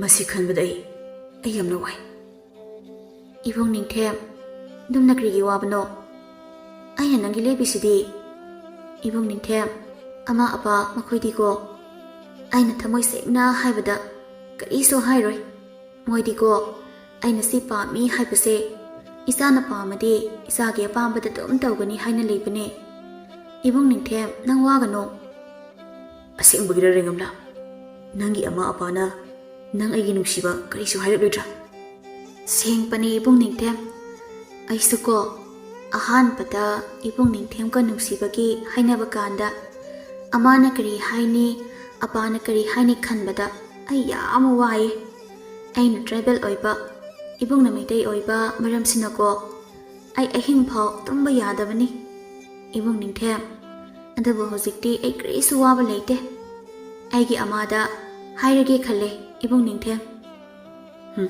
ꯅꯪ ꯑꯗꯨꯗꯤ ꯍꯥꯏꯔꯨꯈꯤꯅꯣ ꯍꯧꯖꯤꯛꯇꯤ ꯍꯥꯏꯕ ꯌꯥꯗ꯭ꯔꯤ ꯍꯌꯦꯡ ꯑꯩꯅ ꯍꯜꯂꯝꯗꯥꯏꯗ ꯑꯣꯏꯅ ꯍꯥꯏꯁꯤ ꯑꯩꯅꯁꯨ ꯑꯃꯥꯕꯨ ꯊꯃꯣꯏ ꯁꯦꯡꯅ ꯍꯥꯏꯖꯒꯦ ꯑꯄꯥꯗꯁꯨ ꯅꯪꯅ ꯀꯔꯤꯁꯨ ꯍꯥꯏꯔꯣꯏ ꯍꯥꯏꯕꯅꯤꯅ ꯑꯩꯒꯤ ꯑꯋꯥꯕ ꯄꯣꯠꯂꯨꯝ ꯑꯃ ꯄꯨꯔꯝꯕꯗꯣ ꯊꯥꯡꯗꯕꯒꯨꯝ ꯌꯥꯡꯉꯤ ꯏꯕꯨꯡ ꯅꯤꯡꯊꯦꯝ ꯅꯪ ꯋꯥꯒꯅꯣ ꯑꯩꯅ ꯅꯪꯒꯤ ꯂꯦꯞꯄꯤꯁꯤꯗꯤ ꯃꯇꯝꯁꯦ ꯊꯦꯡꯁꯨ ꯊꯦꯡꯉꯦ ꯌꯨꯝ ꯍꯟꯅꯕ ꯇꯧꯔꯁꯤ ꯍꯣꯏ ꯍꯜꯂꯁꯤ ꯑꯁꯨꯝꯅ ꯃꯈꯣꯏ ꯑꯅꯤꯁꯨ ꯍꯟꯈꯤꯔꯝꯃꯤ ꯁꯣꯝꯗꯅ ꯅꯤꯡꯊꯦꯝꯒꯤ ꯃꯃꯥꯗꯣ ꯏꯪꯈꯣꯜ ꯁꯨꯗꯨꯅ ꯂꯩꯔꯝꯃꯤ ꯇꯥꯟꯖꯥ ꯑꯗꯨꯗ ꯂꯩꯀꯥꯏꯒꯤ ꯃꯆꯦ ꯊꯣꯛꯄꯤ ꯂꯩꯔꯥꯡ ꯃꯈꯣꯏꯗ ꯂꯥꯛꯂꯝꯃꯤ ꯂꯩꯔꯥꯡ ꯂꯥꯛꯄꯗꯨ ꯎꯕꯗ ꯏꯆꯦ ꯀꯔꯤ ꯂꯩꯔꯕꯒꯦ ꯌꯥꯝ ꯊꯥꯖꯗꯅ ꯂꯥꯛꯄꯤꯔꯤꯁꯤꯕꯣ ꯂꯩꯃꯥ ꯅꯪꯉꯣꯟꯗꯒꯤ ꯍꯪꯒꯥꯝꯒ ꯍꯋꯥꯏ ꯊꯔꯥꯛꯀꯗꯣ ꯂꯩꯒꯤ ꯍꯥꯏꯗꯨꯅ ꯂꯥꯛꯂꯤꯕꯅꯤꯅꯦ ꯅꯪꯒꯤ ꯏꯪꯈꯣꯜꯒꯤ ꯍꯦꯟꯖꯥꯡꯁꯦ ꯊꯣꯡꯂꯒ ꯆꯥꯕꯗ ꯌꯥꯝ ꯍꯥꯎꯏ ꯍꯥꯏꯅꯦ ꯑꯗꯨꯅ ꯈꯔ ꯂꯩꯒꯦꯅ ꯂꯥꯛꯏꯕꯅꯦ ꯑꯣ ꯍꯣꯏ ꯏꯆꯦ ꯂꯩꯌꯣ ꯑꯩ ꯍꯦꯛꯂꯛꯑꯒꯦ ꯍꯣꯏ ꯑꯗꯣ ꯂꯩꯃꯥ ꯅꯆꯥꯅꯨꯄꯥꯗꯤ ꯀꯌꯥꯝ ꯋꯥꯠꯂꯤꯒꯦ ꯍꯜꯂꯛꯇꯧꯕ ꯀꯨꯏꯔꯝꯂꯒꯅꯤ ꯂꯪꯐꯩꯗ ꯂꯩꯈꯤꯕꯗꯣ ꯍꯣꯏ ꯏꯆꯦ ꯀꯨꯏꯔꯦ ꯃꯊꯪ ꯊꯥꯗ ꯍꯜꯂꯛꯀꯗꯕ ꯃꯥꯜꯂꯤ ꯍꯣꯏꯗ ꯀꯨꯏꯔꯕꯁꯨ ꯁꯦꯟ ꯇꯥꯟꯕꯅꯤ ꯋꯥꯔꯨꯅꯨ ꯅꯆꯥꯅꯨꯄꯥꯁꯦ ꯁꯨꯕ ꯅꯣꯝꯕ ꯇꯟꯗꯦꯅꯦ ꯂꯩꯃꯥ ꯍꯤꯔꯝ ꯈꯨꯗꯤꯡꯗꯁꯨ ꯍꯩꯇꯕ ꯑꯃꯠꯇ ꯂꯩꯇꯦ ꯂꯣꯏꯅ ꯍꯦꯛ ꯍꯩ ꯏꯆꯦ ꯀꯔꯤꯕꯨ ꯍꯥꯏꯗꯣꯏꯅꯣ ꯈꯪꯗꯦꯗ ꯃꯥ ꯂꯩꯔꯕꯗꯤ ꯑꯩꯁꯦ ꯋꯥꯈꯜꯁꯦ ꯋꯥꯔꯣꯏꯗꯕꯅꯤ ꯂꯪꯐꯩꯗ ꯂꯩꯕꯅꯤꯅ ꯋꯥꯗꯕ ꯁꯨꯝ ꯉꯝꯗꯦ ꯂꯩꯃ ꯋꯥꯒꯅꯨ ꯅꯪꯅ ꯑꯗꯨꯝꯅ ꯋꯥꯔꯕꯗꯤ ꯅꯆꯥꯅꯨꯄꯥꯗꯣ ꯁꯤꯟ ꯄꯥꯡꯕ ꯉꯝꯂꯔꯣꯏ ꯅꯪꯅ ꯅꯆꯥꯗ ꯊꯧꯅꯥ ꯂꯩꯒꯗꯕ ꯋꯥꯍꯩ ꯀꯌꯥ ꯑꯃ ꯍꯥꯏꯕꯤꯒꯗꯕꯅꯤ ꯑꯗꯣ ꯂꯩꯃ ꯅꯆꯥꯅꯨꯄꯥꯗꯨꯕꯨ ꯆꯍꯤ ꯀꯌꯥ ꯁꯨꯔꯕꯒꯦ ꯂꯨꯍꯣꯡ ꯈꯣꯡꯗꯣꯡꯕꯒꯤ ꯃꯇꯝꯁꯨ ꯆꯞ ꯆꯥꯔꯝꯂꯅꯤꯅꯦ ꯍꯣꯏ ꯏꯆꯦ ꯃꯇꯝꯁꯨ ꯆꯥꯔꯕꯅꯤ ꯆꯍꯤ 19 ꯁꯨꯔꯕꯅꯤ ꯃꯥꯒꯤ ꯈꯪꯅꯖꯕꯤ ꯅꯨꯄꯤ ꯑꯃꯠꯇ ꯂꯩꯇꯕ꯭ꯔꯥ ꯈꯪꯗꯦ ꯅꯣꯡꯃꯇꯁꯨ ꯅꯨꯄꯤ ꯎꯅꯕꯅꯤ ꯍꯥꯏꯅ ꯆꯠꯄꯁꯨ ꯎꯗꯦ 이붕어 ꯂꯦꯡꯕꯒꯤꯗꯤ ꯑꯗꯨꯝ ꯆꯠꯄꯅꯤ 이붕어 ꯂꯦꯡꯕꯅ ꯅꯨꯄꯤ ꯑꯃ ꯁꯤꯜꯂꯦ ꯍꯥꯏꯅ ꯍꯥꯏ ꯑꯗꯨꯁꯨ ꯃꯥꯅ ꯑꯉꯥꯡ ꯑꯣꯏꯃꯜꯂꯤꯌꯦꯅ ꯌꯥꯗꯦ ꯍꯥꯏ ꯏꯆꯦ ꯂꯩꯔꯥꯡ ꯑꯩꯒꯤ ꯏꯆꯥꯁꯤ ꯃꯋꯥ ꯑꯣꯟꯊꯣꯛꯅ ꯄꯦꯠꯈ꯭ꯔꯦ ꯍꯣꯏꯗ ꯂꯩꯃ ꯃꯥꯅ ꯈꯣꯏꯗꯥꯖꯕ ꯃꯤꯁꯛꯇꯣ ꯊꯦꯡꯅꯗꯕꯒꯤ ꯇꯧꯔꯤꯕꯅꯤ ꯑꯗꯨꯒꯤꯕꯨꯗꯤ ꯃꯥꯅꯤ ꯑꯗꯨꯕꯨ ꯏꯆꯦ ꯑꯄꯥꯝꯕ ꯅꯨꯄꯤ ꯊꯦꯡꯅꯗꯦ ꯍꯥꯏꯗꯨꯅ ꯃꯌꯨꯝ ꯄꯥꯟꯗ꯭ꯔꯕꯗꯤ ꯀꯔꯝꯅ ꯇꯧꯒꯅꯤ ꯍꯟꯗꯛꯇꯤ ꯌꯨꯝꯗ ꯂꯩꯕꯒ 마부 yung kay paanaba tawragani. Mana lang pay satkarga ay ito ang talay basi yam nungayti. Imaw duga lay rabadi pare na. Hoy, adam na tawrabasi yay. Lay manang giduloy rabra. Loy isi. Si. Sina isi na lay bado oiro. Aduga sina isi gisa na bapirabani. Yamalini lay manang na piray basi bo. Yari isi adum pubiro. Siyan bukayano ay na lay gada basigi. 이제 루파 싸움 핵비람 파리 세세세 아두디 이제서 할라기고 허이 이제 아이수 레이저 허리 레허로 레엠바나 이다운인데 그해기다 랭암라가 난가 누시나바세 랭암라기 이문기 미 칸갈로 ꯑꯩꯈꯣꯏꯁꯨ ꯃꯊꯪꯒꯤ ꯍꯞꯇꯥꯗꯗꯤ ꯌꯨꯝ ꯍꯜꯂꯅꯤ ꯑꯗꯨꯅ ꯉꯁꯤꯔ ꯍꯌꯦꯡꯂ ꯊꯕꯛ ꯄꯥꯡꯊꯣꯛꯅꯕ ꯇꯧ ꯅꯠꯇ꯭ꯔꯕꯗꯤ ꯁꯤꯗꯒꯤ ꯅꯣꯏ ꯑꯩꯈꯣꯏꯅ ꯆꯠꯈ꯭ꯔꯕꯗꯤ ꯀꯔꯝꯕ ꯃꯇꯝꯗ ꯑꯃꯨꯛ ꯂꯥꯛꯀꯅꯤ ꯍꯥꯏꯕ ꯇꯝꯕ ꯉꯝꯕ ꯅꯠꯇꯦ ꯑꯗꯨꯅ ꯑꯩꯅ ꯍꯥꯏꯕꯗꯣ ꯃꯗꯨ ꯇꯧꯅꯕ ꯇꯧꯁꯤ 이다울레마 ꯅꯪꯅ ꯍꯥꯏꯔꯤꯕꯗꯣ ꯑꯩꯒꯤꯗꯤ ꯐꯅꯕ ꯋꯥꯅꯤ ꯑꯗꯨꯕꯨ ꯔꯦꯡꯒꯝꯂꯥꯅꯕꯨꯗꯤ ꯌꯥꯔꯛꯀꯅꯤ ꯀꯔꯤꯒꯨꯝꯕ ꯃꯥꯒꯤ ꯃꯃꯥ ꯃꯄꯥꯅ ꯌꯥꯕꯤꯔꯛꯇ꯭ꯔꯕꯗꯤ ꯃꯁꯤꯒꯤ ꯈꯟꯕꯗ ꯑꯩ ꯋꯥꯗꯕꯗꯤ ꯉꯝꯗꯦꯗ 이다울인ꯊꯦꯝ ꯃꯁꯤꯗ ꯈꯜꯂꯒ ꯂꯩꯔꯕꯗꯤ ꯇꯧꯒꯦ ꯈꯟꯕ ꯊꯕꯛ ꯇꯧꯕ ꯉꯝꯂꯔꯨꯏ ꯍꯣꯔꯦꯟꯁꯦ ꯑꯩ ꯃꯦꯔꯤꯗ ꯍꯥꯏꯔꯛꯀꯦ ꯍꯌꯦꯡ ꯅꯪꯒ ꯔꯦꯡꯒꯝꯂꯥꯒ ꯎꯅꯅꯕ ꯍꯣꯏ ꯐꯔꯦ ꯏꯇꯥꯎ ꯑꯩꯁꯨ ꯏꯇꯥꯎꯅ ꯍꯥꯏꯕꯗꯣ ꯇꯧꯅꯕ ꯇꯧꯔꯒꯦ ꯑꯁꯨꯝꯅ ꯂꯦꯝꯕꯅ ꯃꯦꯔꯤꯗ ꯋꯥ ꯍꯥꯏꯔꯒ ꯔꯦꯡꯒꯝꯂꯥꯗ ꯇꯝꯂꯝꯃꯤ ꯑꯁꯨꯝꯅ ꯅꯣꯡꯉꯥꯜꯂꯒ ꯅꯤꯡꯊꯦꯝ ꯑꯃꯗꯤ ꯔꯦꯡꯒꯝꯂꯥ ꯃꯈꯣꯏ ꯑꯅꯤ ꯎꯅꯔꯝꯃꯤ ꯏꯕꯨꯡ ꯅꯤꯡꯊꯦꯝ ꯑꯩꯁꯨ ꯈꯪꯂꯦ ꯑꯗꯣ ꯑꯩ ꯑꯃꯥ ꯑꯄꯥꯗ ꯑꯩ ꯄꯥꯎꯁꯦ ꯇꯝꯂꯒꯦ ꯔꯦꯡꯒꯝꯂꯥ ꯑꯩ ꯅꯪꯒꯤ ꯈꯟꯗꯕ ꯉꯝꯗꯦ ꯀꯔꯤꯒꯨꯝꯕ ꯑꯩꯁꯨ ꯅꯪꯒꯤ ꯏꯃꯨꯡꯒꯤ ꯑꯍꯜꯁꯤꯡꯅ ꯌꯥꯔꯛꯇ꯭ꯔꯕꯗꯤ ꯍꯥꯏꯅ ꯑꯩꯗꯤ ꯃꯤꯆꯪ ꯁꯪꯒ ꯂꯩꯕ ꯃꯤꯁꯛ ꯅꯠꯇꯕꯅꯤꯅ ꯄꯥꯡꯒꯜ ꯊꯣꯛꯂꯨꯕꯁꯨ ꯉꯝꯂꯣꯏ ꯅꯤꯡꯊꯦꯝ ꯔꯦꯡꯒꯝꯂꯥꯒꯤ ꯃꯈꯨꯠ ꯑꯗꯨ ꯄꯥꯏꯁꯤꯟꯗꯨꯅ ꯂꯩꯔꯝꯃꯤ ꯃꯄꯤ era ꯆꯦꯟꯗꯨꯅ ꯔꯦꯡꯒꯝꯂꯥꯗ ꯌꯦꯡꯂꯛꯏ 마기 matau adu ubada Rengamla Ningthembu nuksina yengduna wa hari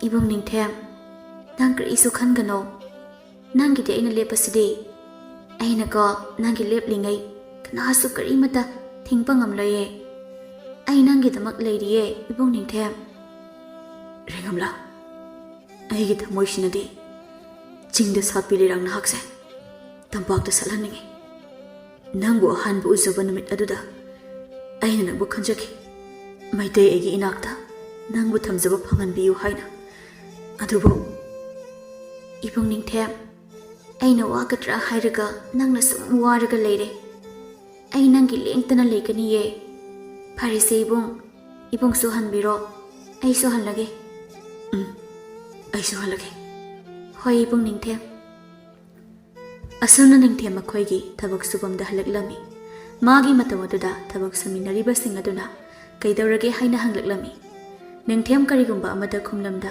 changkhirami magi matawduda lembadi khanglabagum tawi aduga matamduda chamna mayamna chingnadana bahari tadu khoi asibu kaino ngahang haki wakhanda tawjaba sibu ngarangdagi mayum yam ningsinge haibani ima leimadu mangda uramena so haibani adugi ngarangdagi wakhali nungaidana leibani aina wa haiba phau kumdribani tamana ihe adugi bu koino ekhoi sigumda handawrabasidi hapta amata ngairabasidi adune ta toma aduga sina pawada wadun lei ꯑꯁꯨꯝꯅ ꯃꯈꯣꯏꯁꯨ ꯊꯕꯛ ꯁꯨꯅ ꯁꯨꯅ ꯋꯥꯔꯤ ꯁꯥꯔꯝꯃꯤ꯫ ꯁꯣꯝꯗꯅ ꯔꯦꯡꯉꯝꯂꯥ ꯃꯃꯥ ꯃꯄꯥ ꯑꯅꯤꯒ ꯋꯥꯔꯤ ꯁꯥꯔꯝꯃꯤ꯫ ꯑꯃꯥ, ꯑꯄꯥ, ꯉꯁꯤꯗꯤ ꯅꯆꯥ ꯋꯥꯐꯝ ꯑꯃꯇꯪ ꯍꯥꯏꯒꯦ꯫ ꯑꯃꯥꯒ ꯑꯄꯥꯒꯅ ꯌꯥꯕꯤꯌꯣ꯫ ꯃꯆꯥꯅꯨꯄꯤꯅ ꯅꯍꯥꯟ ꯃꯈꯩꯒ ꯃꯥꯟꯅꯗꯕ ꯃꯑꯣꯡꯗꯨꯗ ꯔꯦꯡꯉꯝꯂꯥꯒꯤ ꯃꯃꯥ ꯂꯩꯌꯥꯃꯤꯅ ꯃꯆꯥꯕꯨ ꯌꯦꯡꯗꯨꯅ ꯍꯥꯏꯔꯛꯏ꯫ ꯏꯆꯥꯕꯨ ꯀꯔꯤ ꯍꯥꯏꯅꯤꯡꯒꯦ? ꯏꯆꯥꯅ ꯍꯥꯏꯅꯤꯡꯕꯗꯣ ꯍꯥꯏꯌꯣ꯫ ꯃꯄꯥ ꯑꯊꯣꯏꯕꯅꯁꯨ ꯃꯆꯥꯕꯨ ꯌꯦꯡꯂꯒ ꯏꯆꯥꯅ ꯍꯥꯏꯅꯤꯡꯕꯗꯣ ꯑꯗꯨꯝ ꯍꯥꯏꯌꯨꯅꯦ꯫ ꯑꯄꯥ, ꯑꯃꯥ, ꯅꯣꯏ ꯌꯥꯗꯤ ꯌꯥꯕꯤꯌꯨꯀꯣ꯫ ꯃꯃꯥ ꯃꯄꯥ ꯑꯅꯤꯅ ꯃꯆꯥꯕꯨ ꯌꯦꯡꯗꯨꯅ ꯌꯥꯒꯅꯤ ꯍꯥꯏꯅ ꯍꯥꯏꯔꯛꯏ꯫ ꯃꯃꯥ ꯃꯄꯥꯒꯤ ꯋꯥ ꯇꯥꯔꯗꯨꯅ ꯔꯦꯡꯉꯝꯂꯥ ꯇꯞꯅ ꯋꯥ ꯍꯥꯏꯔꯛꯏ꯫ ꯑꯃꯥ, ꯑꯄꯥ, ꯅꯆꯥ ꯉꯁꯤꯗꯤ ꯌꯨꯝ ꯄꯥꯜꯂꯒꯦ ꯈꯜꯂꯦ꯫ ꯃꯁꯤ ꯑꯄꯥꯒꯤ ꯃꯥꯡꯗ ꯍꯥꯏꯅ ꯁꯥꯎꯕꯤꯒꯅꯨ꯫ ꯅꯆꯥꯒꯤ ꯅꯨꯡꯁꯤꯅꯕ ꯅꯨꯄꯥ ꯑꯃꯁꯨ ꯂꯩꯌꯦ, ꯑꯗꯣ ꯇꯥꯡꯈꯨꯜꯗꯤ ꯅꯠꯇꯦ꯫ ꯃꯆꯥꯒꯤ ꯋꯥꯗꯨꯗ ꯃꯃꯥ ꯃꯄꯥ ꯑꯅꯤꯗꯨ ꯌꯦꯡꯅꯩ, ꯑꯗꯨꯒ ꯃꯃꯥꯅ ꯍꯥꯏꯔꯛꯏ꯫ ꯏꯆꯥꯊꯣꯏ, ꯀꯔꯤꯅꯣ ꯅꯪꯅ ꯍꯥꯏꯕꯗꯨ? ꯑꯩꯈꯣꯏꯒ ꯂꯥꯏꯅꯤꯡ ꯃꯥꯟꯅꯗꯕ ꯑꯣꯏꯕ꯭ꯔꯥ? ꯑꯗꯨꯗꯤ ꯑꯄꯥꯅ ꯀꯩꯗꯧꯅꯨꯡꯗ ꯌꯥꯕꯤꯔꯣꯏꯀꯣ꯫ ꯂꯩꯌꯥꯃꯤ, ꯉꯥꯏꯈꯣ ꯅꯪꯒꯤ ꯋꯥꯗꯣ꯫ ꯑꯊꯣꯏꯕ ꯃꯍꯥꯛꯀꯤ ꯃꯆꯥꯗꯨ ꯌꯦꯡꯗꯨꯅ ꯅꯨꯡꯁꯤꯅ ꯍꯥꯏꯔꯛꯏ꯫ ꯏꯆꯥꯊꯣꯏ, ꯏꯆꯥꯅ ꯈꯪꯅꯕ ꯃꯤꯁꯛꯇꯨ ꯀꯅꯥꯔꯥ? ꯁꯦꯡꯅ ꯑꯄꯥꯗ ꯍꯥꯏꯌꯨ꯫ ꯑꯄꯥ, ꯅꯆꯥ ꯑꯄꯥꯗ ꯑꯃꯗꯤ ꯑꯃꯥꯗ ꯋꯥ ꯂꯣꯠꯄꯁꯨ ꯉꯝꯗꯦ꯫ ꯅꯆꯥ ꯁꯦꯡꯅ ꯇꯝꯒꯦ꯫ ꯑꯩꯅ ꯈꯣꯏꯗꯥꯖꯕ ꯃꯤꯁꯛꯇꯤ ꯏꯕꯨꯡ ꯅꯤꯡꯊꯦꯝꯅꯦ꯫ ꯀꯔꯤ ꯍꯥꯏꯕ? ꯃꯐꯝ ꯑꯁꯤꯗ ꯋꯥ ꯁꯨꯔꯒ ꯂꯩꯕ ꯃꯩꯇꯩ ꯃꯆꯥ ꯅꯤꯡꯊꯦꯝ? ꯏꯆꯥꯊꯣꯏ, ꯅꯪꯁꯤ ꯈꯨꯟꯒꯤ ꯈꯨꯜꯂꯥꯛꯄꯒꯤ ꯃꯆꯥꯅꯤ ꯍꯥꯏꯕꯁꯤ ꯈꯪꯗꯕ꯭ꯔꯥ? ꯅꯪ ꯈꯨꯟꯒꯤ ꯃꯤꯌꯥꯝꯅ ꯃꯩꯇꯩ ꯃꯆꯥꯗ ꯌꯨꯝ ꯄꯥꯜꯂꯤ ꯍꯥꯏꯅ ꯁꯥꯎꯕꯗꯨ ꯅꯪ ꯌꯦꯡꯅꯤꯡꯕ꯭ꯔꯥ? ꯑꯃꯥ, ꯑꯩ ꯏꯕꯨꯡ ꯅꯤꯡꯊꯦꯝꯕꯨ ꯀꯥꯏꯅꯕ ꯉꯝꯂꯣꯏ꯫ ꯑꯩ ꯃꯥꯕꯨ ꯊꯃꯣꯏ ꯁꯦꯡꯅ ꯅꯨꯡꯁꯤꯕꯅꯦ꯫ ꯏꯆꯥꯊꯣꯏ, ꯅꯪ ꯏꯁꯣꯔꯕꯨ ꯀꯤꯗꯕ꯭ꯔꯥ? ꯍꯥ? ꯅꯪ ꯀꯔꯤꯒꯤ ꯋꯥꯔꯛꯇꯕꯒꯨꯝ ꯇꯧꯕꯅꯣꯅꯦ? ꯏꯃꯥꯕꯨ ꯌꯥꯝ ꯁꯥꯎꯍꯟꯒꯅꯨ꯫ ꯖꯥꯇꯤꯁꯨ ꯃꯥꯟꯅꯗꯕ, ꯂꯥꯏꯅꯤꯡ ꯃꯥꯟꯅꯗꯕ ꯃꯐꯝ ꯑꯗꯨꯗ ꯂꯩꯔꯒ ꯅꯪꯒꯤ ꯀꯔꯤ ꯇꯣꯡꯖꯕꯅꯣ? ꯍꯥ? ꯅꯨꯡꯁꯤꯕꯅ ꯆꯥꯕ ꯌꯥꯗꯕꯅꯦ꯫ ꯔꯦꯡꯉꯝꯂꯥ ꯃꯃꯥꯅ ꯆꯩꯔꯛꯄꯗꯨꯗ, ꯑꯃꯥ, ꯅꯆꯥꯕꯨ ꯂꯝꯀꯦꯠꯄꯤꯅꯤ ꯍꯥꯏꯔꯕꯁꯨ ꯅꯆꯥꯗꯤ ꯃꯩꯇꯩ ꯏꯕꯨꯡ ꯅꯤꯡꯊꯦꯝꯗ ꯂꯩꯒꯅꯤ꯫ ꯑꯃꯥ, ꯅꯆꯥꯕꯨ ꯋꯥꯔꯧꯒꯅꯨ꯫ ꯏꯆꯥꯊꯣꯏ!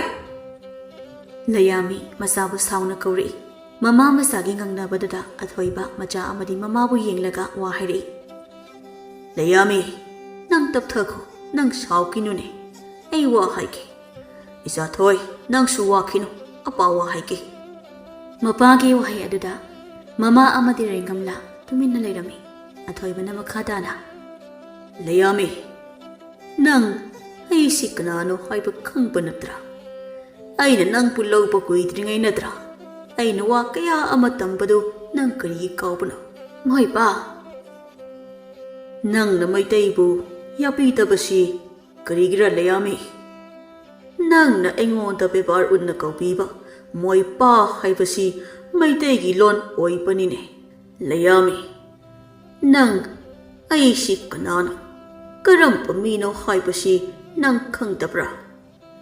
ꯑꯊꯣꯏꯕ ꯃꯆꯥꯕꯨꯁꯨ ꯌꯦꯡꯂꯒ ꯃꯃꯤꯠꯇꯒꯤ ꯃꯄꯤ ꯇꯥꯅ ꯋꯥ ꯍꯥꯏꯔꯛꯏ꯫ ꯑꯄꯥ, ꯉꯁꯤꯗꯤ ꯋꯥ ꯍꯥꯏꯒꯦ꯫ ꯑꯄꯥꯒꯤ ꯍꯧꯈꯤꯕ ꯋꯥꯔꯤ ꯀꯌꯥ ꯐꯨꯝꯗꯨꯅ ꯂꯩꯕꯁꯤ ꯅꯣꯏ ꯇꯥꯔꯣ꯫ ꯑꯊꯣꯏ ꯑꯁꯤ ꯍꯥꯏꯔꯒ ꯃꯍꯥꯛꯀꯤ ꯍꯧꯈꯤꯕ ꯋꯥꯔꯤ ꯀꯌꯥꯁꯤꯡꯗꯨ ꯂꯤꯔꯛꯂꯝꯃꯤ꯫ ꯃꯄꯥꯒꯤ ꯃꯇꯧ ꯑꯗꯨ ꯎꯕꯗ ꯃꯆꯥꯅꯨꯄꯤ ꯔꯦꯡꯉꯝꯂꯥ ꯃꯃꯤꯠ ꯃꯄꯤ ꯏꯔꯥ ꯆꯦꯜꯂꯛꯏ, ꯑꯗꯨꯒ ꯃꯄꯥꯕꯨ ꯌꯦꯡꯂꯛꯏ꯫ ꯑꯊꯣꯏꯕ ꯋꯥꯔꯤ ꯂꯤꯔꯛꯏ꯫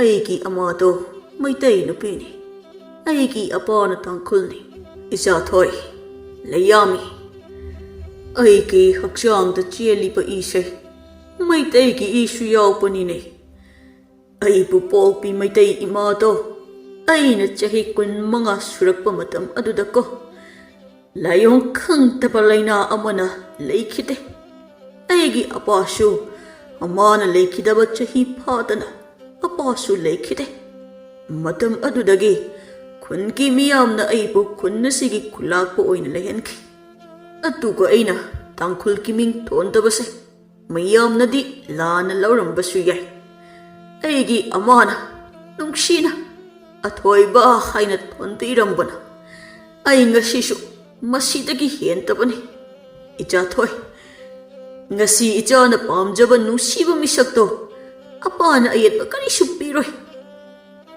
mapagi wari tabada rengamla kapi mama su kapi mama layamina moipa isa thoi ai ngasi di isana isa lanjare haiba khangle jat pi jat khaine hingluba ise apang bi haibadu oye mai tei tangkhul ekhoi se ichil inau I marini haibasi khangna khangtaba kum leibani moipa ai yam lanbani aina apangbi oibana ichagi apambadasu ayet pige khanba ichagi thamoi busu thukai pige khanlubani ai soikre moipa icha thoi ai soipani ama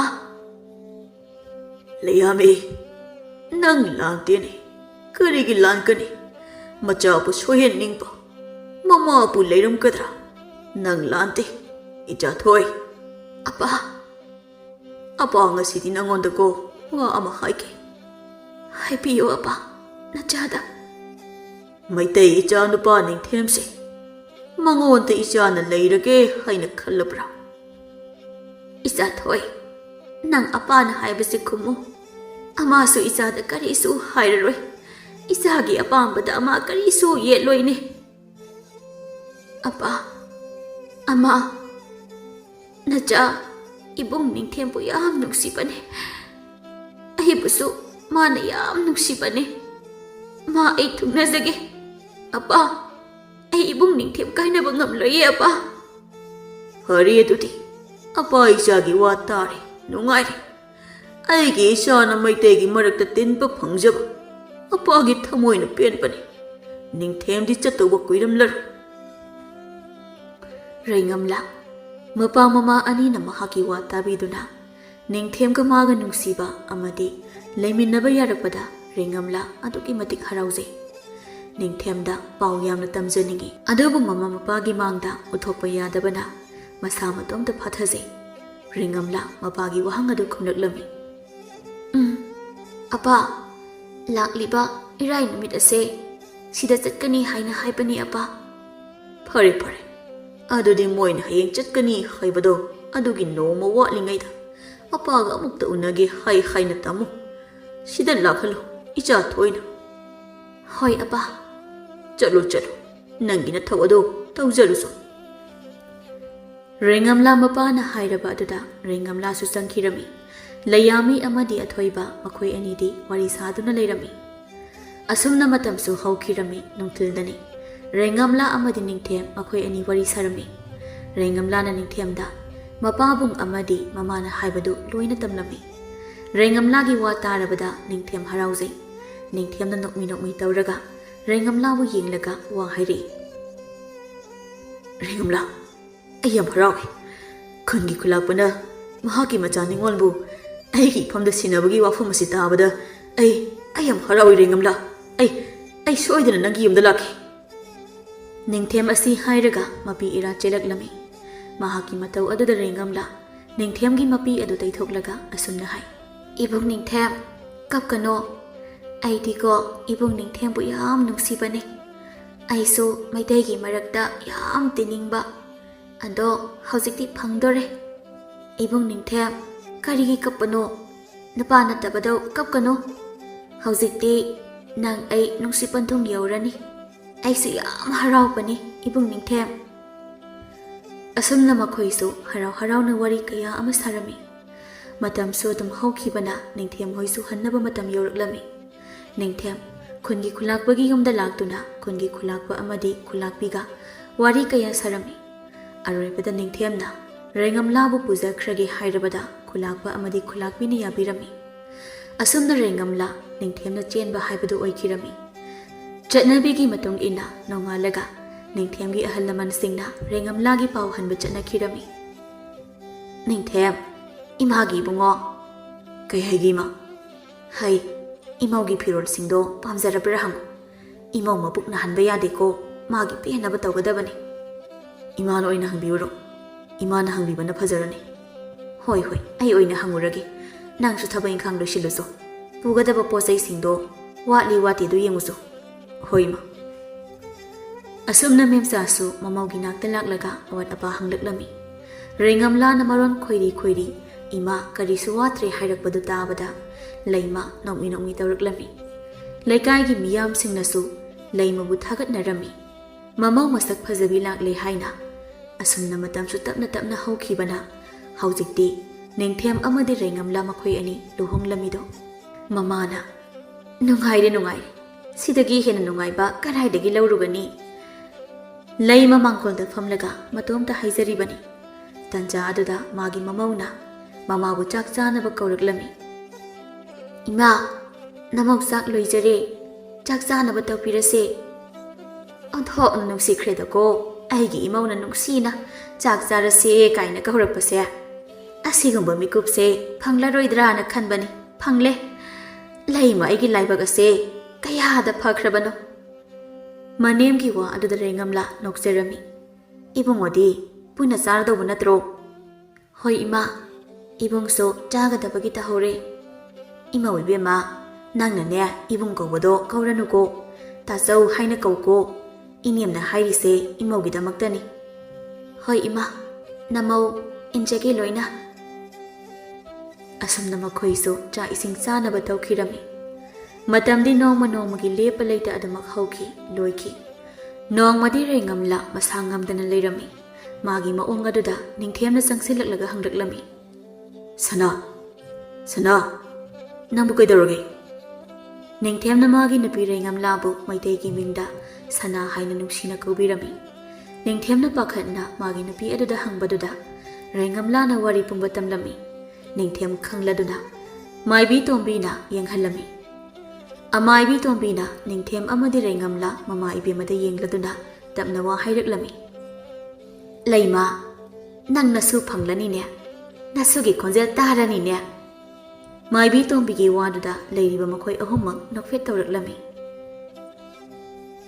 ꯂꯩꯃ ꯏꯕꯨꯡꯉꯣ ꯅꯤꯡꯊꯦꯝ ꯏꯃꯧ ꯏꯕꯦꯝꯃ ꯏꯅꯦ ꯑꯃꯨꯛ ꯆꯠꯂꯒꯦꯀꯣ ꯐꯒꯅꯤ ꯏꯅꯦ ꯅꯌꯥ ꯊꯤꯟꯗꯣꯛꯆꯈꯤ ꯍꯣꯏ ꯑꯁꯤ ꯍꯥꯏꯔꯒ ꯅꯤꯡꯊꯦꯝ ꯑꯃꯥꯏꯕꯤ ꯇꯣꯝꯕꯤꯕꯨ ꯊꯤꯟꯗꯣꯛꯄꯤꯔꯝꯃꯤ ꯑꯁꯨꯝꯅ ꯂꯩꯃꯒꯤ ꯏꯃꯨꯡ ꯍꯔꯥꯎꯅ ꯑꯋꯥꯕ ꯃꯁꯛ ꯈꯪꯗꯅ ꯃꯁꯨꯒꯤ ꯑꯃꯗꯤ ꯃꯆꯥꯒꯤ ꯑꯁꯥꯗ ꯂꯩꯃꯒꯤ ꯏꯃꯨꯡ ꯋꯥꯈꯜ ꯅꯨꯡꯉꯥꯏꯅ ꯏꯪꯅ ꯆꯤꯛꯅ ꯑꯅꯥ ꯑꯌꯦꯛ ꯌꯥꯎꯗ ꯅꯨꯡꯉꯥꯏꯅ ꯄꯥꯟꯈꯤꯔꯝꯃꯤ